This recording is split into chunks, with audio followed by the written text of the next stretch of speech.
जंगल का राजा तोता बुढ़ापे की वजह से मर चुका था। अब अगला राजा कौन बनेगा, इस पर सभी पक्षियाँ विचार विमर्श कर रहे थे। उसी जंगल में दो कबूतर रहते थे। वो दोनों कहने को तो भाई थे, मगर उनमें जमीन आसमान का फर्क था। एक शैतान था तो दूसरा संत। शैतान भाई जंगल का राजा बनने के सपने देखने लगा और बाकी पक्षियों को तंग करने लगा, जिस वजह से सभी पक्षियाँ उससे डरने लगे। उसकी ताकत के सामने तो मैं भी टिक नहीं पाऊंगा। महाराज थे तब तो ये शांत था, पर अब हाँ, उसे हम सब मिलकर भी नहीं रोक सकते। इसे बस इसका भाई ही रोक सकता है। हमें चलकर उसके भाई को मनाना पड़ेगा। सब पक्षी मिलकर उस दूसरे भाई के पास चले गए और उसे राजा बनने के लिए मनाने लगे। पर उसे इन सब बातों में कोई दिलचस्पी नहीं थी, इसलिए उसने उन सबको मना करके वहाँ से सबको भेज दिया। जब ये बात उस दुष्ट भाई को पता चली तो उसका गुस्सा 7वें आसमान पर पहुँच गया और उसने एक एक कर सभी पक्षियों को चोट पहुँचाना शुरू कर दिया। मेरे खिलाफ जाकर बगावत की और मेरे ही भाई को मेरे खिलाफ करने की कोशिश की।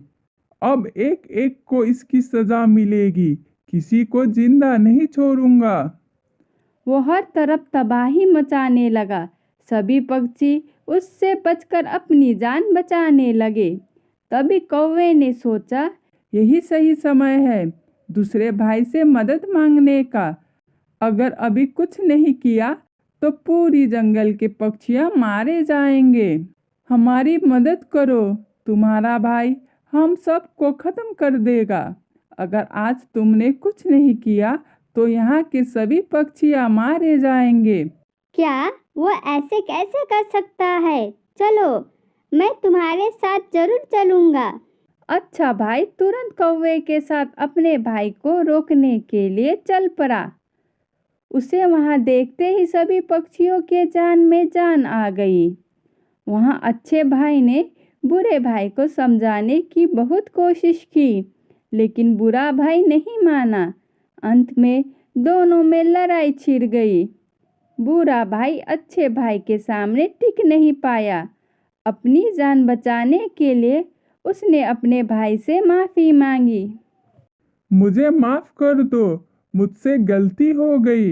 अब दोबारा किसी को कोई तकलीफ नहीं दूंगा। मुझे तो बस इस जंगल का राजा बनना था। आज से मैं इस जंगल का राजा हूँ। अगर यहाँ कोई भी बुरा व्यवहार करेगा तो मैं उसको कड़ी से कड़ी सजा दूंगा, चाहे वो मेरा भाई ही क्यों ना हो। अगर मेरी बात माननी है तो यहाँ रह सकते हो। शैतान भाई ने अपने बड़े भाई की बात मान ली और सबके साथ अच्छा बर्ताव करने का वादा करके वहाँ रहने की इजाज़त मांग ली।